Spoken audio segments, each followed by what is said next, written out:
First, let us discuss what is ethics. Ethics is defined as a set of values that define right and wrong. It is consent with what is good for individuals. In general, a framework is a real or conceptual structure, intended to serve as a support or guide for the building of something that expands the structure into something useful. In ethics, it is like a set of codes that individual uses to guide his or her behavior. Ethicists today generally divide the study of morality into three general subject areas: the metaethics, normative ethics, and applied ethics. Metaethics. It talks about the meaning, reference, and truth values of moral judgments. It also explains what goodness and wickedness mean and how we know about them. It answers the questions: what is goodness? How can we tell what is good from what is bad? What is morality? What's its nature? Is it an objective thing? Is it in preference, an opinion, or just a bunch of cultural conventions? Metaethical theories are commonly classified, semantically, as either cognitivist or non-cognitivist. Cognitivism. Cognitivism is the view that ethical sentences express propositions, and can therefore be true or false. Example: Mary is a good person. It is able to bear truth values, and one can say of it that is true, or that is false. Two people may disagree on its truth or falsity, but it has at least the capacity for truth. Moral realism. It claims that the existence of moral facts and the truth, or falsity, of moral judgments are independent of people's thoughts and perceptions. It maintains that morality is about objective facts, that is, not facts about any person or group's subjective judgment. Ethical subjectivism holds that the truth, or falsity, of ethical propositions are dependent on the attitudes, or standards of a person, or group of persons. Subjectivism is obviously contrary to moral realism. Example: Lucy said, "Stalin was evil." And Helen responds that, "No, she wasn't." Lucy expresses a strong dislike for the sorts of things that Stalin did, but it does not follow that it is true, or false, that Stalin was in fact evil. Helen, who disagrees with the statement on purely moral grounds, while in agreement with all non-evaluative facts about Stalin, is not making an intellectual error, but simply has a different attitude. Non-cognitivism. It implies that ethical sentences do not express propositions, are neither true nor false, that is, they lack truth values. Example: utterance like, "Buddha killing," and "don't kill," are not candidates for truth or falsity, but have non-cognitive meaning. Emotivism is a metaethical view that claims that ethical sentences do not express propositions, but emotional attitudes. It submits that moral judgments are mere expressions of our emotions and feelings. For example, your classmate Diane told you that murder is wrong. Under this view, murder is wrong is translated as, "I disapprove of killing," whereas emotivism claims that moral judgments express the feeling or attitude of approval and disapproval. Universalism versus relativism. Moral universalism, also called moral objectivism, theorizes that moral facts and principles apply to everybody in all places. It claims that a universal ethics held for all and not merely some, and that is for everybody without exception, regardless of nationality, citizenship, culture, race, gender, sexual preference, religion, or any other differentiating factor. An early example of moral universalism can be found in Judaism. The 7 Laws of Noah, a set of imperatives which, according to the Talmud, were given by God as a binding set of universal moral laws for the sons of Noah, that is, all of humanity. The 7 Laws of Noah include prohibitions against worshipping idols, cursing God, murder, adultery, bestiality, sexual immorality, theft, eating flesh torn from a living animal, as well as the obligation to establish courts of justice. Nations' Universal Declaration of Human Rights is an example of moral universalism in practice. Moral relativism submits that different moral facts and principles apply to different persons or group of individuals.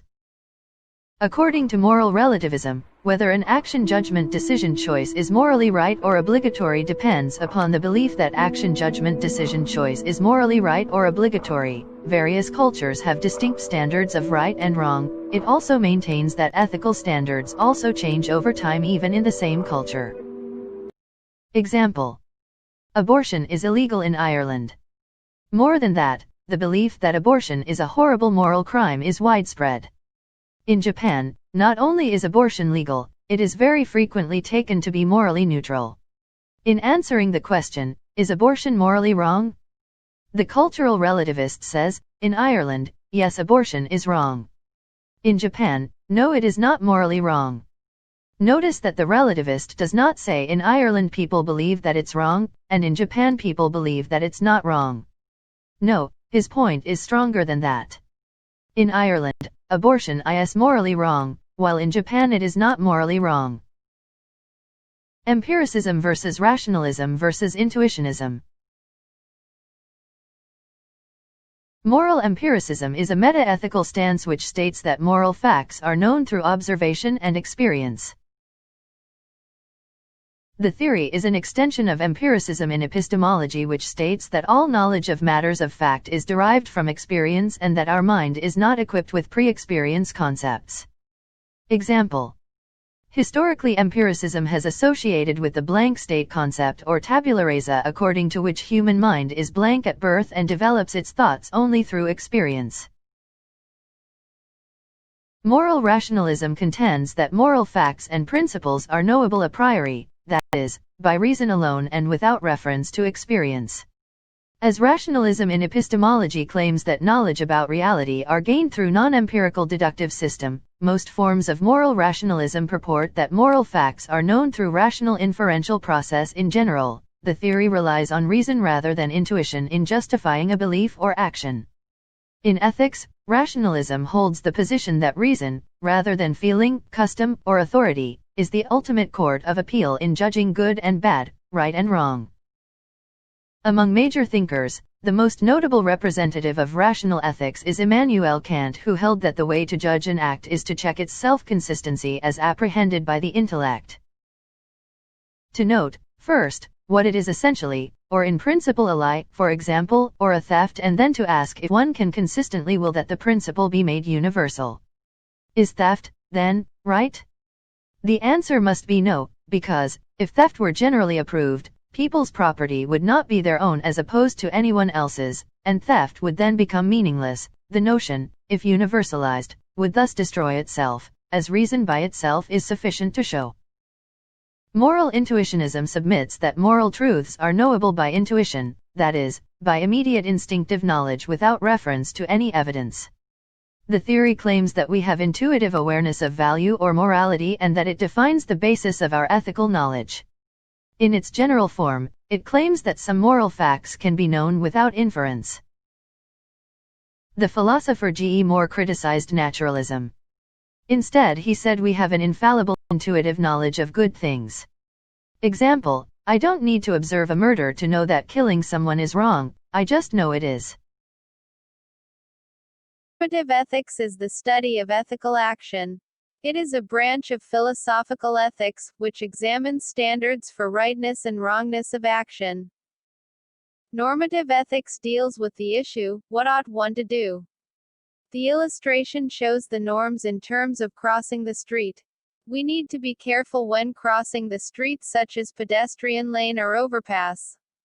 Don't forget to look at your left and right for everyone's safety. There are 3 types of normative ethics, such as: first, deontology; second, teleology; and third, virtue ethics. Deontology comes from the Greek word means duty. This means actions that are good or bad, right or wrong based on whether the existence of moral duty. Immanuel Kant believes that ethics was about having a good will, that is, a will to do what's right simply because it's right, not because you feel good, not because the best outcome, but because that's what must be done. Examples of deontology: the 10 Commandments, Universal Declaration of Human Rights, do not kill, do not steal, do not cheat, do not lie, and respect the elders, are the examples. Teleology comes from the word telos, which means end. It refers to moral system that determines the moral value of actions by their outcome or results. Thus, it is the consequences that make actions, good or bad, right or wrong. From a teleological standpoint, stealing, for example, would be deemed right or wrong depending on the consequences. Suppose I were contemplating stealing a loaf of bread from the neighborhood grocery store. My motive alone would have nothing to do with the rightness or wrongness of the act. What really matters lies in the potential short-term and long-term consequences. If my children were starving, and if stealing a loaf of bread would immediately prevent them from starving, then I might seriously consider stealing. But I'd have to know if the consequences would significantly harm the grocery store. What would be the odds of getting caught? If I got caught, would I go to jail? If I went to jail, who would take care of my children? On the other hand, suppose that there were no other options and that I invented a foolproof system for stealing bread. Would I be wrong for doing it? Virtue ethics is a moral system. Places emphasis on developing good habits and character traits like honesty, trustworthiness, respect, and empathy. For example, virtue ethics at the workplace. An employee who displays ethical behavior at work based on the virtues they hold dear are often seen as more reliable and dependable by their superior. Even though that behavior is to be expected on the job, seeing examples of it at work can make an employee stand out from their colleague.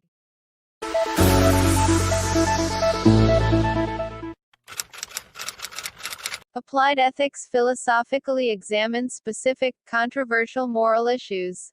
It deals with difficult moral questions and controversial moral issues that people actually face in their lives. Examples are the moral issue regarding abortion, animal rights, same-sex marriage, and euthanasia. Generally speaking, two features are necessary for an issue to be considered an applied ethical issue. First, the issue needs to be controversial in the sense that there are significant groups of people both for and against the issue at hand. It must be a distinctly moral issue and morally relevant as well. Issues about affirmative action policies, gays in military, public versus private health care systems are not an example of applied ethical issue. These are the other example of applied ethical issues.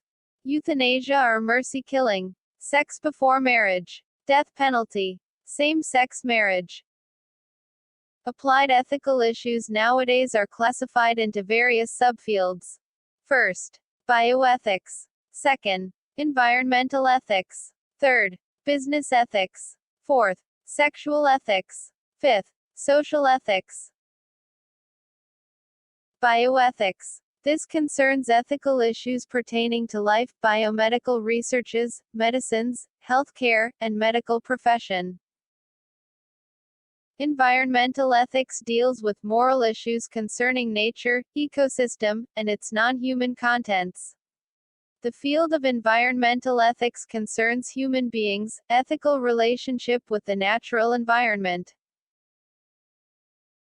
Business ethics is the study of appropriate business policies and practices regarding potentially controversial subjects.